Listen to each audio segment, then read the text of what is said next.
യുദ്ധം അവസാനിപ്പിക്കാൻ 3 നിബന്ധനകളുമായി ഇറാൻ രംഗത്ത്. സമാധാനത്തിന് തയ്യാറാണെന്ന് ഇറാൻ പ്രസിഡന്റ് മസൂദ് പെസഷ്കിയാൻ തന്റെ എക്സ് പേജിലൂടെ അറിയിച്ചു. പക്ഷേ 3 നിബന്ധനകളും അദ്ദേഹം മുന്നോട്ട് വച്ചിട്ടുണ്ട്.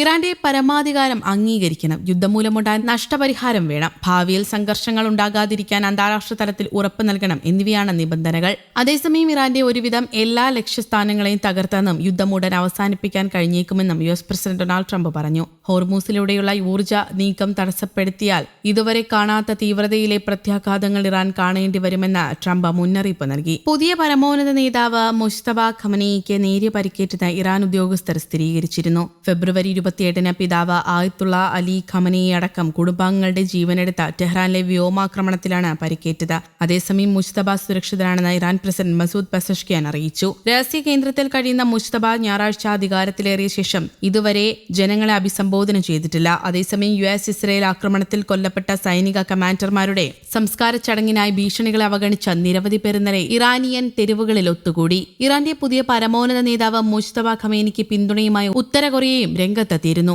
യുഎസും ഇസ്രയേലും നിയമവിരുദ്ധമായ സൈനിക ആക്രമണങ്ങൾ നടത്തിയാണ് മുൻ പരമോന്നത നേതാവ് ആയത്തുള്ള അലി ഖമനേയിയെ കൊലപ്പെടുത്തിയതെന്നും ഉത്തര കൊറിയ ആരോപിച്ചു. ഇറാനിയൻ വിദഗ്ധരുടെ അസംബ്ലി പുതിയ നേതാവിനെ തിരഞ്ഞെടുത്തതിൽ ആ ജനതയുടെ അവകാശത്തെയും തിരഞ്ഞെടുപ്പിനെയും ഞങ്ങൾ മാനിക്കുന്നു. ഇറാനെതിരായ നിയമവിരുദ്ധമായ സൈനികാക്രമണം നടത്തുന്നതിലൂടെ പ്രാദേശിക സമാധാനത്തിന്റെയും സുരക്ഷയുടെയും അടിത്തറ തകർക്കുകയും അന്താരാഷ്ട്ര രംഗത്ത് അസ്ഥിരത വർദ്ധിപ്പിക്കുകയും ചെയ്യുന്ന അമേരിക്കയുടെയും ഇസ്രയേലിന്റെയും ആക്രമണത്തെ ഞങ്ങൾ ശക്തമായി അപലപിക്കുകയും ചെയ്യുന്നുവെന്നും ഉത്തര കൊറിയ പറഞ്ഞു. ഇത്തരം നടപടികൾ ഒരു രാജ്യത്തിന്റെ രാഷ്ട്രീയ വ്യവസ്ഥയെയും പ്രാദേശിക സമഗ്രതയെയും ദുർബലപ്പെടുത്തും. ഇത് അംഗീകരിക്കാനാവില്ല. ലോകം മുഴുവൻ ഇത് അപലപിക്കുകയും തള്ളുകയും വേണം എന്നാണ് ഉത്തര കൊറിയയുടെ വിദേശകാര്യ വക്താവ് പറഞ്ഞത്.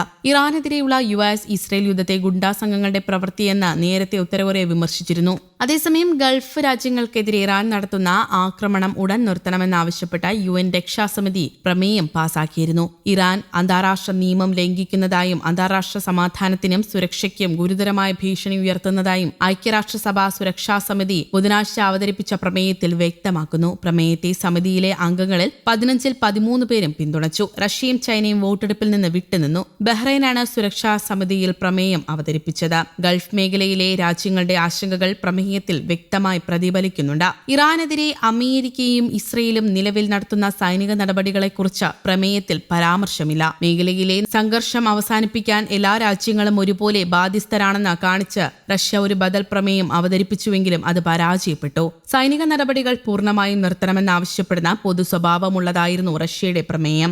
4 രാജ്യങ്ങൾ മാത്രമാണ് ഇതിനെ അനുകൂലിച്ചത്. 2 രാജ്യങ്ങൾ എതിർത്തു. 9 രാജ്യങ്ങൾ വിട്ടുനിന്നു. News desk, Kerala Kaumudi.